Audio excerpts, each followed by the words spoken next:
Hey hello everyone, welcome back to my new blog. আজকে সন্ধ্যাবেলা ready হয়ে বেরিয়ে গেছিলাম সেলুনে, কারণ আমার আজকে হেয়ার ওয়াশ করানোর ছিল। ওখান থেকে হেয়ার ওয়াশ করিয়ে বেরিয়ে পড়লাম একটা টোটো ধরে একটা ক্যাফের উদ্দেশ্যে। আজকে একজন আসবে যে আর কি সবসময় ল্যাদ খায় বাড়িতে বসে, তারপরেও এমন একটা ভাব দেখায় যে সে পৃথিবীর সব কাজ করে। দাঁড়াও দাঁড়াও তোমাদেরকে দেখাচ্ছি। এই যে সেই মহান ব্যক্তি যে কোনো কাজই করে না, তারপরে এমন একটা ভাব দেখায় যে সে পৃথিবীর সব কাজ করে।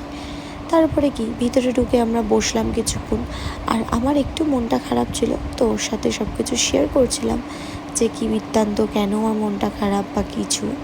ওকে আর কি আমার সব কিছুই শেয়ার করি, তো এটাও আমি ওর কাছে শেয়ার করছিলাম যে ভাই এই প্রবলেম বা এই চলছে আমার লাইফে এখন।